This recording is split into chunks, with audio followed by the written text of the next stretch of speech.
Hi, this is Randy Finney with Right Side of the Chart, and today is Wednesday, September 26, 2018. I'm starting this video a little bit before the market opens today, so some of these charts, this one's live. This is a Euro US dollar, trades virtual around the clock.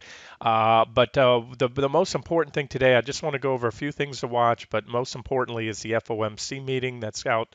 Their rate decisions at 2 o'clock today. The announcement will come out, followed by their statement. Now, it's baked in the cake. We're going to have a rate hike. There's a 95% probability in the Fed funds futures. That means no surprises. We're going to have a quarter point rate hike. This Fed does not surprise. So that's a given. But what matters is what they say afterwards, what's in the statement. Will they continue their hawkish stance? Where they've been hiking rates. So will there be any change to what we call the dot plot trajectory, which is the future projected trajectory of rate hikes? And if that is softened, if they start to back off that somewhat in their verbiage, then what that means is it's bearish for the dollar. That will be bullish for gold. I'm going to talk about gold and platinum and GDX here in a second. However, if if they maintain course or somehow come out with something a little more hawkish, anything more hawkish would be bullish for the dollar and not good for gold. So today you're going to probably see some. We've already seen some movement in pre-market in gold, and what I do this every time there's a FOMC meeting with a rate decision. Is This is what I do. I do not react to the initial knee-jerk reaction. It's almost a given that at these FOMC meetings where there's a rate decision or any important minutes come out, anything that they've released in their statements, the markets will whip up, whip down. Gold will whip up and down much faster than you or I can trade. This is all done by the algos. They're sniffing out the algorithmic trading programs will sniff out keywords, fire off orders in milliseconds. The market goes up, goes down. So what I call it post FOMC noise. Just stand aside. And if anything, what I do, if I have trades that are very close to a profit target, I leave it there. I want that target to get hit in the knee-jerk reaction if it goes my way. If I have a trade close to a stop, I will usually temporarily pull those stops and reinstate those after the dust has settled. It might mean getting stopped out a little bit lower, but more often than not, like I say often here, the knee-jerk reaction to the FOMC meetings is often faded and then some, meaning you get a sharp rip. If you watch the 1-minute charts of SPY or QQQ, you'll see a sharp rip in one direction, then a turnaround the other way. And we might see it here in the dollar. This one might have as much or more to do with the US dollar and gold. So I wanted to point that out. And where does that impact your trading? Somebody asked about OR, one of the gold stocks today. My thoughts in the trading room, and I pointed out there's my charts. Here's the levels to watch, but why take a position right now in front of the FOMC meeting?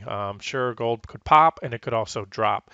So we're going to get to gold charts here in a second. I just wanted to point that out. So here's Euro US dollar, one of my favorite proxies for charting the dollar. It's a euro plotted against the dollar. And we did break, I had pointed out this trend line recently. We broke below this trend line here on the 60-minute chart. And again, it's a 60-minute chart, so it's not huge news. There was a divergent high recently. So this was, at least near term, a little pressure in the euro US dollar pair was priced in. There's your divergent high right there, negative divergence, I should say more accurately at that point. And that broke down. So now what are we looking at here and what do we watch? Again, expect some volatility today in the currencies, but we have some decent support right here. I'm circling, trying to hit all these reactions right down the bottom of this support zone, which comes in about 117, 144. Below that, certainly we could come back here and retest this 116, 582 level. But I'd really like to see any pullback in the euro US dollar pair contained at that level. Bigger picture, everything, I remain bullish on the euro against the dollar, bearish on the dollar. And again, it's really all about the dollar. And I'm not even a currency trader. dabble once in a while, but I do this to trade the precious metals to get a gauge or an idea on where they're going. Because if you're new to the site, I've posted this many times. The inverse relationship between gold and the U.S. dollar is unmistakable. If you go back 10, 15 years, plot a chart of the dollar against gold, or what's maybe easier for untrained eye, use GLD and then UDN, which is the inverse dollar ETN. That flips it around to a positive relationship. So there it is. And so far, this is all working out. Here's that downtrend line I've talked about. There was the false breakdown, bear trap in the euro US dollar, the rally, a back test of that key support level again, a successful test of that level. Then we took out this downtrend line. So look, we may come in and back test this. And there's also some horizontal support right around there. So again, I just want to say that nothing goes straight up. So if we come in and back test it, that's fine. I really don't want to see us come back down to the bottom of that range, but it's still key support if we do. But it would certainly not be good for gold in the near term if we did much more than just a little back test of this trend line here. So that's that. And let's not ever forget the bigger picture. We had a massive divergent low multi-year basing pattern here in the euro US dollar. There it is. There's your big divergence. We broke out of the top of that range. Let me highlight this again. This is mostly for those who are new to my analysis. There was the trading range. There was a breakout of the top. We had a nice rally, and again, we got overbought, very overbought. That, so nothing goes straight up.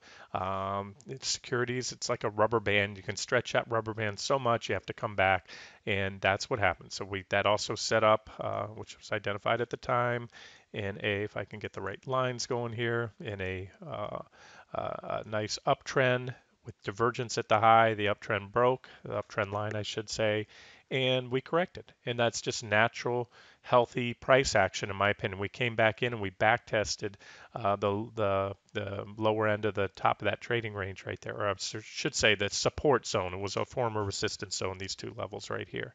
And so far, so good. We've moved off it.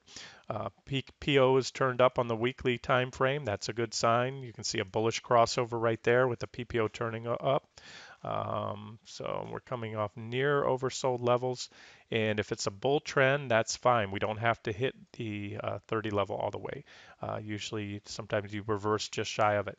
So that's still my long-term outlook, and there's a potential it gets foiled here soon because, like I say, there's just a little more work to be done. So far, we've checked the boxes for months now. Check, check, check. Everything's looking good, and if the charts change, so will my analysis. But that's what I'm looking at right now. So the takeaway from this, I'm still longer-term bullish on gold, bearish on the dollar, bullish on the euro, and near-term, we're going to probably see some noise here today. That's all I'm trying to say. So keep that in mind with your gold and GDX trades.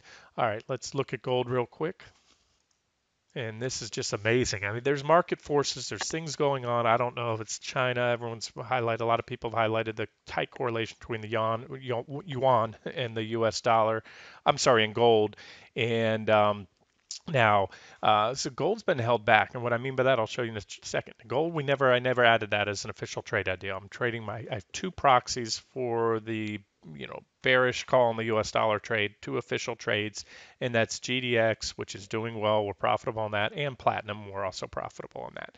Gold, I follow gold closely because this will tell us where the miners are headed. They will follow gold, and I'll trade gold as well personally, but it's not an official trade idea on the site right now. So here's what we're looking at.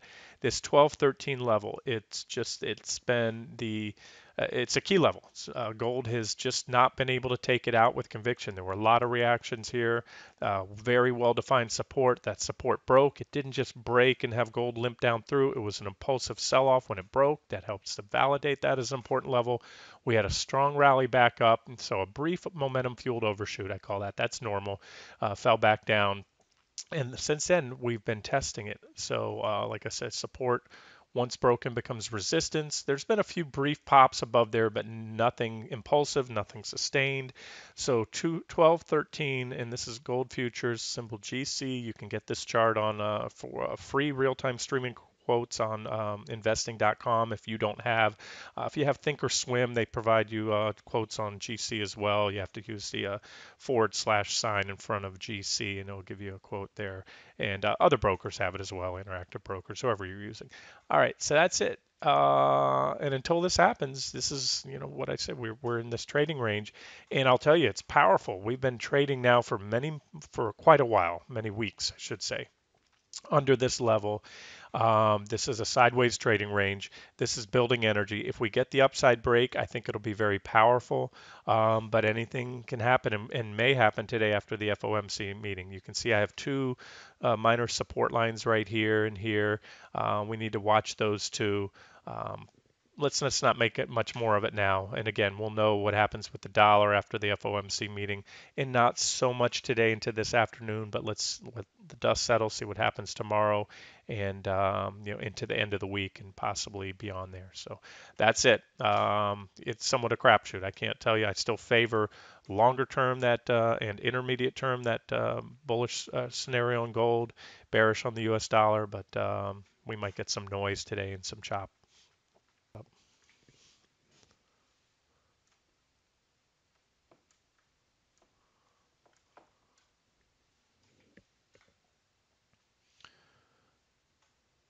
Oh, sorry.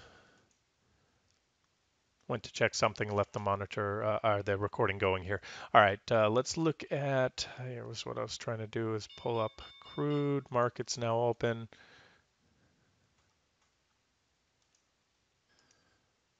Okay, and resuming the video, had a little technical difficulties there, but back online here. All right, crude futures. I mentioned put this one up in the trading room yesterday. Crude's been a great swing trading vehicle recently, and I showed it right here under this uptrend line with the divergent high, and that's it basically. This is a different chart. These are the November contracts. I keep rolling these forward. But it's just been great to swing trade off these divergent highs and lows. So basically, since that post yesterday, we did go on. We broke down. You can see a breakdown, a back test, and we're rolling over. So the near-term outlook for crude is now bearish. However, we have inventories out at 10:30 Eastern time. That's 1 hour from now. The market just opened, and you usually get some sharp reactions right after there. It can go either way. So if you're somewhat risk averse, you might want to hold off and see after the dust has settled on the crude inventory if you have an objective entry, and then ultimately there's some stops along the way. I can add some targets if you're interested in trading. I'll throw some levels up there, shorter term levels if you want to just get maybe a day trade out of it, something like that. But here's what I'm looking at, and actually that horizontal support level I just marked lines up with where I was going with yesterday's scenario, showing a move down to this trend line here. We have this longer term trend line, so call it about 70. Yeah, about that'd be about almost 2 points in crude. Definitely 2 points from where it broke down. Um, 2 points on a $71, $72 futures contract is a pretty nice profit if you trade CL. And of course, USO is another option. Natural gas is set up very similar. Posted this one yesterday. Here's our uptrend line to watch. It's very steep. There's our divergence. You can see negative divergence. And again, it's a simple wash, rinse, repeat thing. If you like to trade these, look for these divergent highs, which are usually followed by corrections. And again, this is a swing trade time frame, and you look for divergent lows to signal go long. Your buy signal is not just divergence, but usually a breakout above a trend line like this. There was an impulsive breakout that led to this rally here, which terminated in, yes, a divergent high. So our next sell signal to come on a break of that uptrend line, and that's natural gas. I'll wrap this up with just looking at the markets. There's not a lot to add because they've been slow grinding higher and walking up the trend lines. We had a brief break yesterday. I believe it was Francis Q in the trading room pointed this out. This trend line on SPY finally broke down. This is a trend line off this one's off the late June lows, but it was not impulsive. I mentioned that at the time. It's very lackluster, but we're trading just below it now. There was a divergent high recently. I do think this trend line is going to go. I do think it's going to go very soon. I know I sound like a broken record, but and unless it does, we don't have any decent sell signals in the broad market. Oh, we do have some, I should say, but we need to see the large caps go. We need to see SPY go. So there's SPY. There's that same trend line right there. We've been dancing on it. And the other things, as you probably know, I'm watching are XLK, the tech sector. This is XLK dancing on that trend line. Tech must break for the market to go down. Tech is, I believe, 25. It's over a quarter. It's the biggest component of the S&P 500 and by far the biggest of the Nasdaq 100, around 60%. So when this goes, the market goes. That's it. I do believe everything's going. That's why I went ahead and added IWM short. I think MDY is another good one, but if you want to be safe, wait for those levels to go. So there's IWM now still below my BOD, benefit of the doubt trend line, meaning I had these two up trend lines. This is IWM daily chart. There's a trend line coming off the February 2018 lows. We cracked below it, but it's this 169.70-ish level. So basically, we had trend line support broken, but IWM's holding on because we have support there around 1970, and it's doing a good job of holding IWM up. But what's also holding it up is the large cap stocks. The small caps, they can somewhat march to their own drumbeat for the most part. And just, if you don't believe me, put a 10 plus year chart, overlay IWM or the Russell 2000 with SPY. All the major stock indices move together. Sometimes IWM can certainly go down or have a little bit of a disconnect, but we're talking, usually not a differential of 5-10% or more over a period of a few months. So there it is. So when tech breaks, SPY breaks, I think you'll have a lot of bang for your buck. I still like this one very much. Mid caps are primed as well, ready to go. This is MDY, the mid cap ETF, just a clean, simple bearish rising wedge. Negative divergence, just like you had negative divergence here. And this is why I sometimes like to get in a little early. Sometimes these corrections start out with a bang, and if you wait just a day or two into it, by the time you realize we're in correction mode, you don't have an objective entry. You short there, right there, halfway down, and you can have a kickback rally that's going to stop you out. So when the evidence is pretty compelling, I like to get in ahead of time on some of these. And believe me, there'll be more. I'm ready to pull the trigger on a lot more shorts if and when we get the breakdowns that I'm looking for on SPY, XLK, and everything else.